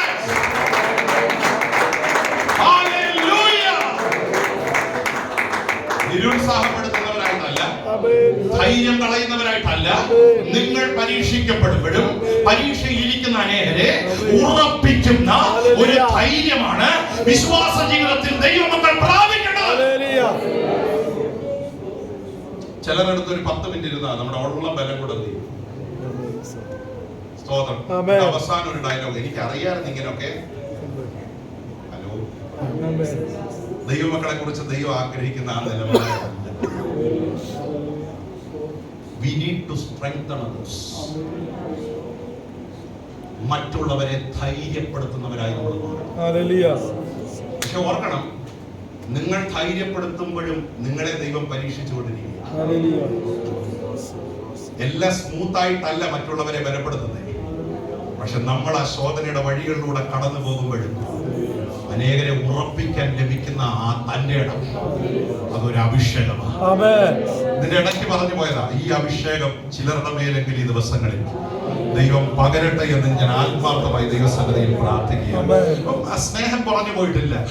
ഈ ഫ്രസ്ട്രേഷൻ മുഴുവൻ മനസ്സിൽ അടക്കി പിടിച്ച് 3 ദിവസം യാത്ര ചെയ്താണ് ആ പർവ്വതത്തിലേക്ക് വരുന്നത്. യാത്രയുടെ ക്ഷീണമുണ്ട്, മരുഭൂമിയിലൂടെ കടന്നു പോകുന്നത്. എങ്കിലും ദൈവം കാണിപ്പാനിരിക്കുന്ന പർവ്വതത്തിലേക്ക് അബ്രഹാം കടന്നു വരിക. ആ താഴ്വരയിൽ നിന്ന് അബ്രഹാം മേളിലോട്ടൊന്ന് നോക്കി. എല്ലാവരും ഇവിടെ ഉണ്ടോ? ദാവീദ് ഒരിക്കൽ പറഞ്ഞൊരു വാക്കുണ്ട്, ഞാൻ എന്റെ കണ്ണ് പർവ്വതങ്ങളിലേക്ക് ഉയർത്തും, എനിക്ക് സഹായം എവിടെ നിന്ന് വരും? പിതാവിന്റെ വാക്ക് കടമെടുക്കുക, എന്റെ സഹായം ആകാശത്തെയും ഭൂമിയുണ്ടാക്കിയ. കാരണം താഴ്വരകളിൽ നിന്നാണ് നമ്മൾ പലപ്പോഴും എങ്ങോട്ട് നോക്കേണ്ടത്. ജീവിതത്തിന്റെ പ്രതിസന്ധികളാണ് നമ്മൾ എങ്ങോട്ട് നോക്കേണ്ടത്? ഉയരത്തിലേക്ക് നോക്കേണ്ടത്. ഹല്ലേലൂയ, ദൈവത്തിന്റെ സ്തോത്രം. താഴ്വരയിലൂടെ കടന്നു പോകുന്ന ആരെങ്കിലും ഇന്ന് പകൽ ഈ വചനം കേൾക്കുന്നുണ്ടെങ്കിൽ താഴ്വര ഞരക്കമാ, താഴ്വര കണ്ണുനീരാ, താഴ്വര വേദനയാ, താഴ്വര ഹൃദയ ഞരക്കമാ, അതൊരു ഫ്രസ്ട്രേഷനാ. പക്ഷെ ഈ താഴ്വരയുടെ മധ്യത്തിൽ എവിടേക്ക് നോക്കേണ്ടത്? സഹായം വരുന്ന പർവ്വതത്തിലേക്ക് നമ്മുടെ കണ്ണ്. ഈ വേദന മനസ്സിൽ കിടക്കുമ്പോൾ ബാല്യക്കാരോട് പറയുന്ന ഒരു വാക്ക് എന്നെ ചിന്തിപ്പിച്ചു. ദൈവത്തിന്റെ സ്തോത്രം. അപ്പം ആ വാക്ക് ഒന്ന് വായിക്കണേ. ദൈവത്തിന്റെ സ്തോത്രം. അതിന്റെ 5-ാം വാക്യം ഒന്ന് ശ്രദ്ധിച്ചേ. 5-ാം വാക്യം ഒന്ന് ശ്രദ്ധിച്ചേ, ഒന്ന് വായിച്ചു. ഞാനും ബാലനും അവിടത്തോളം ചെന്ന് ആരാധന കഴിച്ച് മടങ്ങി വരാമെന്ന് പറഞ്ഞു. ഈ ഫ്രസ്ട്രേഷൻ മനസ്സിൽ ഇരിക്കുമ്പോഴും ആ വാക്കുകളുടെ പവർ നിങ്ങൾ ചിന്തിച്ചു. അതൊരു കൃപയല്ലേ? നിങ്ങൾ ഇവിടെ ഇരിക്കേ, ഞാനും ബാലനോടും അവിടത്തോളം ചെന്ന്. പർവ്വതത്തിന്റെ മുകളിൽ എന്തുണ്ട്? ഒരു ആരാധനയുണ്ട്. പക്ഷെ ഈ ആരാധന കഴിഞ്ഞ് ഞങ്ങൾ എന്ത് ചെയ്യും? അത് വാഗ്ദത്തം, അത് അവകാശമാണ്, അത് ദൈവം കൊടുത്ത ഒരു ഉറപ്പാണ്. അപ്പൊ പരീക്ഷിക്കപ്പെടുമ്പോ ജയിക്കാൻ പ്രേരിപ്പിച്ചത് വാഗ്ദത്തം.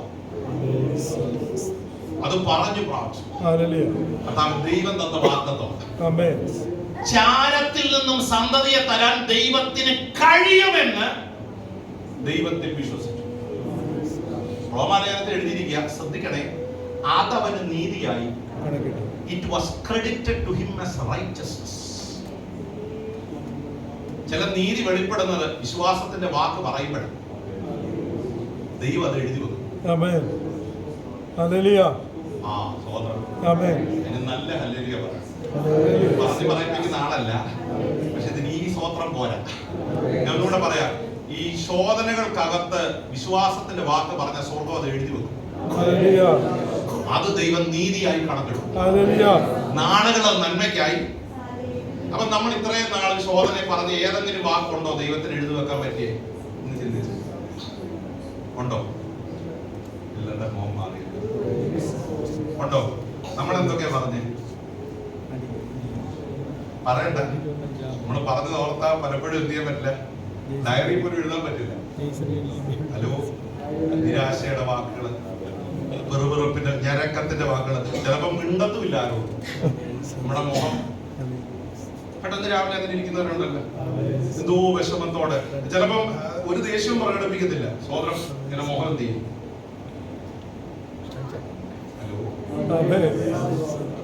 പുഞ്ചിരിക്കുന്ന ഒരു മുഖം ദൈവത്തിന് ഓർക്കാനുണ്ടോ? പരിശോധനയ്ക്കകത്തും ശോധനയ്ക്കകത്തും ആ മനുഷ്യൻ എനിക്ക് വേണ്ടി നിന്നെന്ന് ചങ്കൂറ്റത്തോടെ ദൈവത്തിന് പറയാൻ ചില വാക്കുകളെങ്കിലും വിശ്വാസത്തിന്റെ വാക്കുകൾ പറയാൻ എനിക്ക് കഴിഞ്ഞു എന്ന് ഉറപ്പുണ്ടോ? ഇല്ലെങ്കിൽ പ്രാർത്ഥിക്കണം, കർത്താവേ അതിനുള്ള കൃപ എനിക്ക് തരണം. ആകാത്ത ഒരു വാക്ക് പോലും എന്റെ നാവിൽ, ദൈവത്തെ വേദനിപ്പിക്കുന്ന ദുഃഖിപ്പിക്കുന്ന ഒരു വാക്ക് പോലും എന്റെ ജീവിതത്തിൽ എന്ത് ചെയ്യരുത്.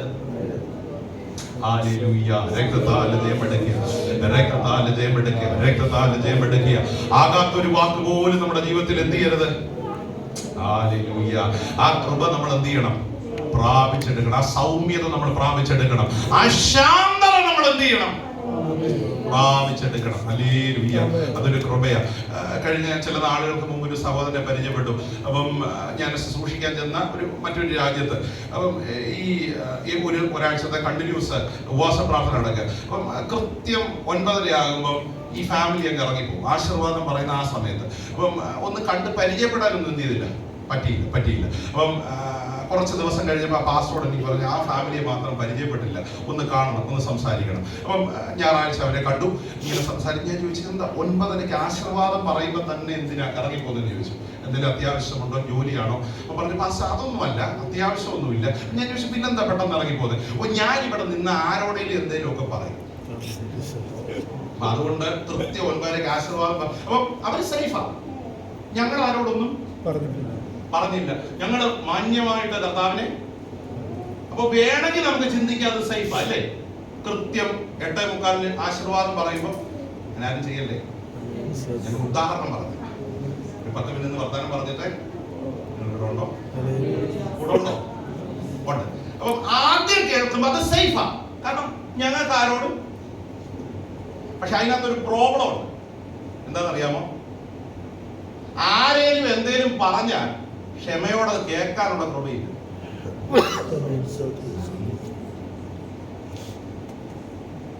അപ്പൊ ആർക്കാ കുഴപ്പം? ഇല്ലെന്ന് എനിക്ക് തോന്നുന്നു. ഇത്രയും നേരം പറഞ്ഞ് അടുത്ത ആഴ്ച വരണോ? എന്റെ കൂടെ ഉണ്ടോ? നമുക്ക് എന്തില്ല. ആദ്യം പറഞ്ഞത് കേട്ടപ്പോ സേഫാ, കറക്റ്റാ. അവര് പറഞ്ഞു, കാരണം ആരോടും ഞങ്ങളൊരു ശല്യത്തിന്. പക്ഷെ എന്തില്ല, കൃപയില്ല. ഒരു വാക്ക് ആരെയും പറഞ്ഞാൽ ചിരിച്ചോണ്ട് കേൾക്കാനുള്ള ഏതാ വേണ്ടത്? ഒരു ദൈവമേ തന്നെ സേഫായി ഓടി ഒളിക്കുന്നതാണോ? ഇല്ല, ഇപ്പൊ എന്റെ കൂടെ ഉണ്ട്. നിന്ന് ചിലതൊക്കെ കേട്ടാലും ഞാൻ അത് കൃപയോടെ കൈകാര്യം ചെയ്യുമെന്ന് പറയാനുള്ള തന്റെ ഇടം എത്ര പേർക്കുണ്ട്? സ്വോത്രം. നമ്മുടെ ഫ്രസ്ട്രേഷൻ ഒരിക്കലും നമ്മുടെ നാവിന്റെ മേൽ വരരുത് കേട്ടോ. അതൊരു അഭിഷേകമുള്ള നാവാ, അതൊരു ദൈവകൃപയുള്ള നാവ്. ഈ നാവ് കൊണ്ട് ദൈവത്തെ നമ്മുടെ ഫ്രസ്ട്രേഷൻ ജീവിതത്തിൽ ഉണ്ടാകും, ഇല്ലെന്ന് ഞാൻ പറയുന്നില്ല. പക്ഷെ അതൊരിക്കലും നാവിന്മേൽ റിഫ്ലക്ട് ചെയ്യാൻ നമ്മൾ എന്ത് ചെയ്യരുത്, അനുവദിക്കരുത്. ഓരോ വാക്കും ഉപ്പിനാൽ രുചി വരുത്തുന്നതായിരിക്കണം. അല്ലാത്ത മേഖലകളിൽ മൗനമായിരിക്കണം. അതിനുള്ള കൃപ നമ്മൾ എന്ത് ചെയ്യണം? ഈ താഴ്വരയിൽ അബ്രഹാം ഉയരത്തിലേക്ക് നോക്കി ആ മല കണ്ടു. വിശ്വാസത്തിന്റെ വാക്ക് പറയാം, ഞാനും ബാലനും അവിടത്തോളം ചെന്ന് ആരാധന കഴിച്ച്. എന്റെ അഭിപ്രായത്തിൽ ദൈവം ഇതെല്ലാം എഴുതിയിട്ട് കേട്ടോ. ഈ മനുഷ്യന്റെ അവിശ്വാസവും ആ ദൈവകൃപയോ പറഞ്ഞ വാക്കുകളുടെ ഇത് ദൈവം പറഞ്ഞു പഠിപ്പിച്ചതാണോ? അല്ല, സ്വയമായി പറഞ്ഞതാ. ഞാനും ബാലനും അവിടത്തോളം പോയി ആരാധന കഴിച്ച് എന്ത് ചെയ്യും? ഇന്ന് രാവിലെ അഭിഷേകത്തോടെ പറഞ്ഞ്, ഈ പരീക്ഷ ഞാൻ കടക്കും, ഇതിനെ ഞാൻ അതിജീവിക്കും.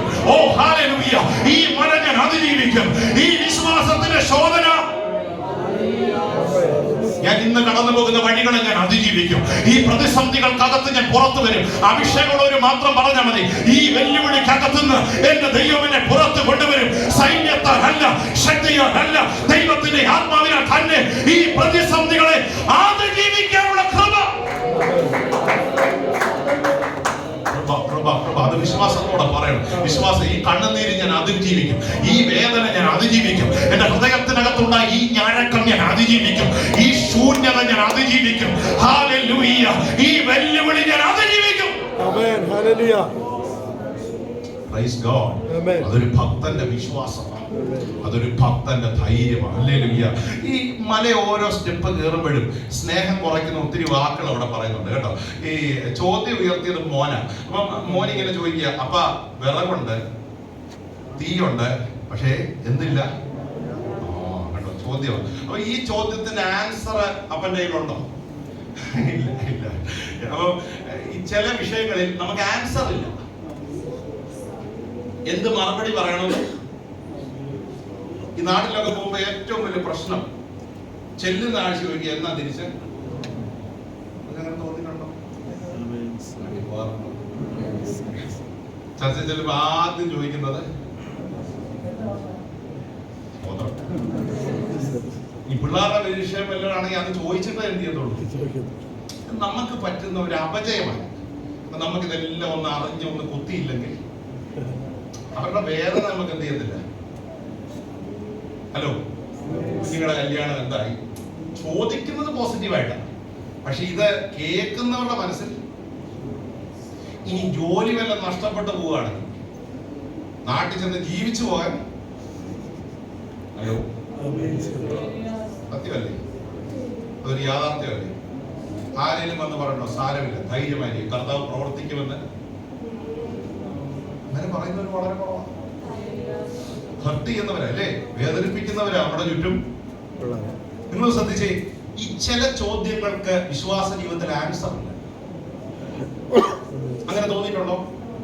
അങ്ങനെ യാത്ര എത്രയോ സമയങ്ങൾ മറ്റുള്ളവർ ചോദിക്കുക, നീ ഇത്ര വിശ്വാസത്തിൽ നിന്നിട്ടും പ്രാർത്ഥിച്ചിട്ടും ഉപവസിച്ചിട്ടും why there is no answer? ചില ചോദ്യങ്ങൾക്ക് അബ്രഹാമിന്റെ കയ്യിൽ പോലും എന്തില്ല, പക്ഷെ അവിടെയും പറഞ്ഞ ആൻസർ എന്നെ ചിന്തിപ്പിച്ചു. യഹോവ. എന്തോ പവർഫുൾ വാക്കുകളാണ്. യഹോവ will provide. ദൈവം, ഇതായിരിക്കണം നമ്മുടെ ആൻസർ. ആൻസർ ഇല്ലാത്ത സമയത്ത് എന്ത് പറയണം? പഠിപ്പിച്ചതിനെങ്കിലും ഒരു സ്വാതന്ത്ര്യം. നാളെ ആൻസർ ഇല്ലാതെ വരുമ്പോ ഇത് ഓർത്തോണം, ദൈവം കരുതിക്കൊള്ളും. വേറെ ഒരു ആൻസർ നമ്മൾ എന്ത് ചെയ്യണ്ട, പറയാൻ പോണ്ട.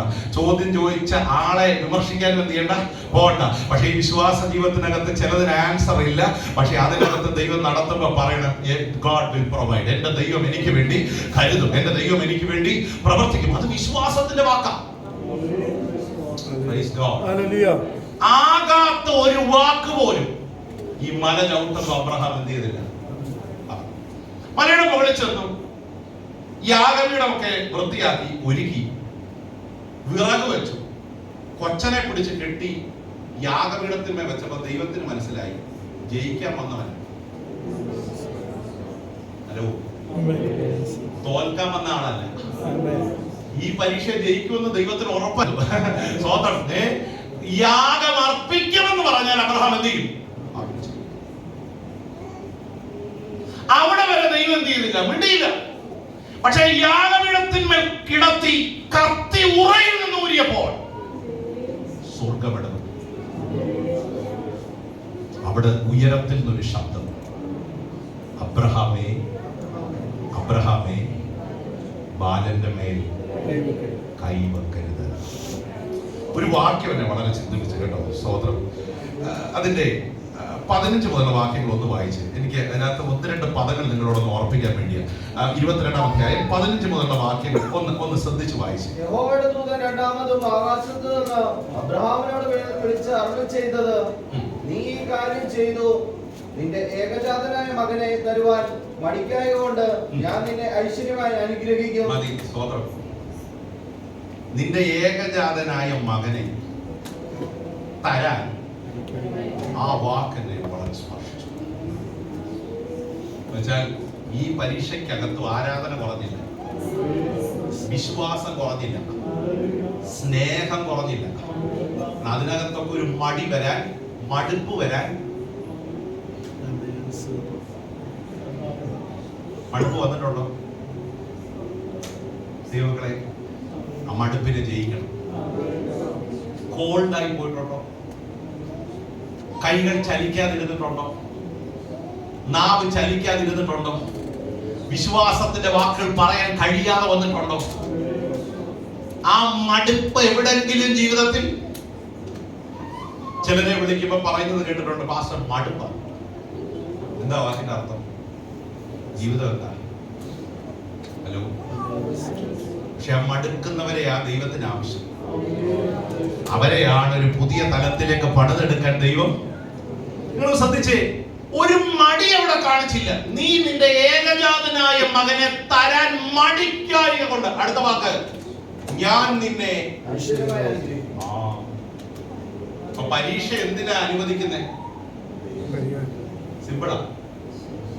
എന്തിനാ? നിങ്ങൾ പറയണം. ഇത്രയും ഞാൻ പറഞ്ഞു പോലെ പറഞ്ഞേ, അനുഗ്രഹിക്കാൻ. നമുക്കെല്ലാം ആഗ്രഹമുള്ള കാര്യം എന്ത് വേണം? പരീക്ഷകളെ ജയിക്കുന്നവരെയാണ് ദൈവം. അവിടെ ഉപയോഗിച്ച ഒരു പദം, ഞാൻ നിന്നെ ഐശ്വര്യമായി എന്ത് ചെയ്യും.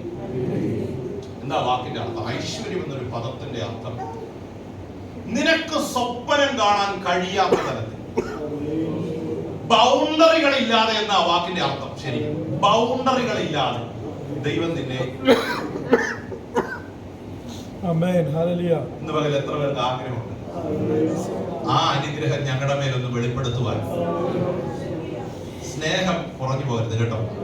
രണ്ടാമത് ഞാൻ നിങ്ങളെ ഓർപ്പിച്ച വാക്ക് അനുസരണം എന്നൊരു വാക്ക്. ദൈവം പറഞ്ഞത് അക്ഷരം പ്രതി നമ്മൾ എന്ത് ചെയ്യും? ആമേൻ. അക്ഷരം പ്രതി അനുസരിക്കുക എന്നുള്ളത് ഒരു വലിയ കൃപയല്ലേ? എനിക്കൊന്ന് ആരാധിക്കുന്നതിനേക്കാൾ വലിയ കൃപയാണ് എന്ത്? തെറ്റിദ്ധരിക്കല്ലേ? അന്യഭാഷ പറയുന്നതിനേക്കാളും ഏറ്റവും വലിയ കൃപയാണ്.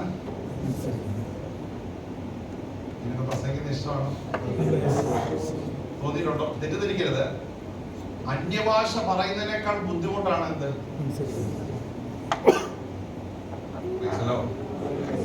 ചെയ്യരുതെന്ന് പറഞ്ഞാൽ ചെയ്യാൻ നമുക്ക്, ചെയ്യണമെന്ന് പറഞ്ഞാൽ സ്തോത്രം. ചിലരൊക്കെ ചെല്ലുമ്പോൾ ഞാൻ ശ്രദ്ധിക്കാറുണ്ട്, ചിലരൊക്കെ വളരെ സ്തബ്ധരായിരിക്കുക യോഗത്തിന്. പാസ്റ്റർ എന്നെ കൊണ്ട് പറ്റുമെങ്കിലും ഒന്ന് കൈയടിപ്പിച്ചാണ്.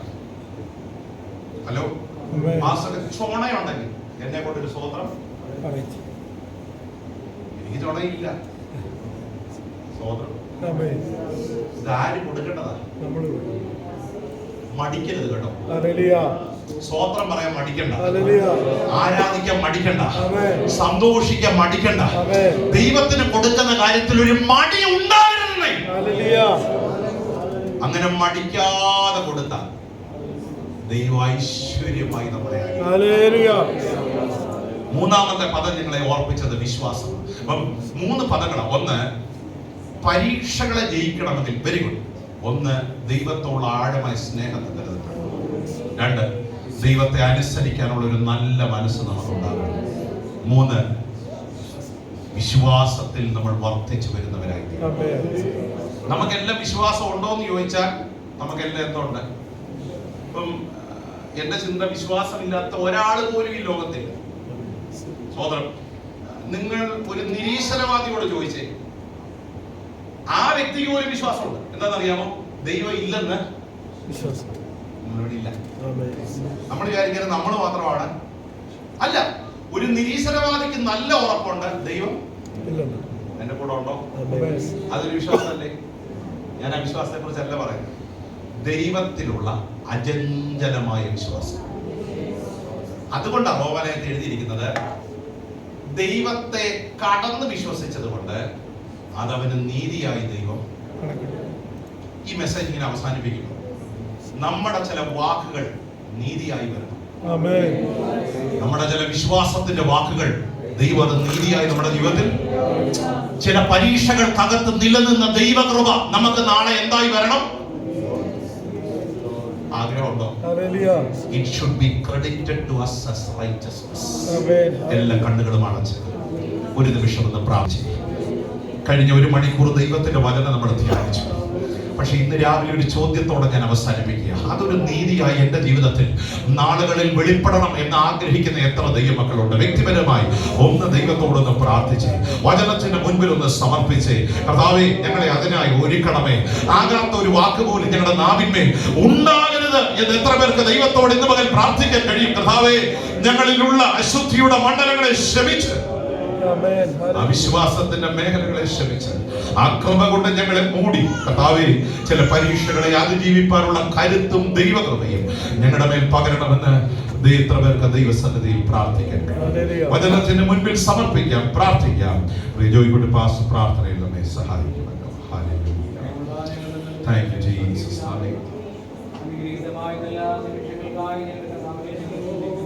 കർത്താവേ സ്തോത്രം. ഹല്ലേലൂയ.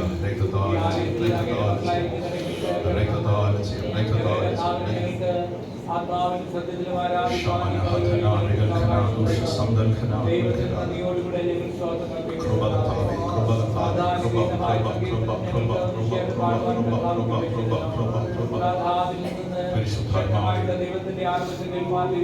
ദൈവം ഞങ്ങളെ ഒരുക്കുന്നതിനായി സ്തോത്രം, സ്തോത്രം, സ്തോത്രം, സ്തോത്രം, സ്തോത്രം. Hallelujah, hallelujah.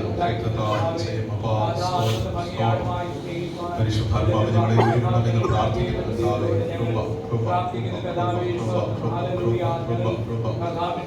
ദൈവത്തിന് മഹത്വം. മുന്നോട്ട് നീങ്ങുവാൻ ഞങ്ങളെ ശക്തീകരിക്കണം. കൃപ എല്ലാവരുടെ മേലും പകരണമെന്ന് ദൈവത്തോട് പ്രാർത്ഥിക്കുന്നു. സ്തോത്രം. Hallelujah, hallelujah, hallelujah, hallelujah. പരിശുദ്ധാത്മാവേ സ്തോത്രം, സ്തോത്രം, സ്തോത്രം, സ്തോത്രം.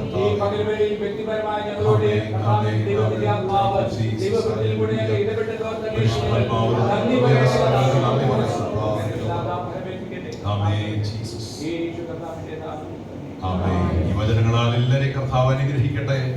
കുഞ്ഞുങ്ങൾ മുന്നോട്ട് വന്നാട്ടെ. Children please come forward.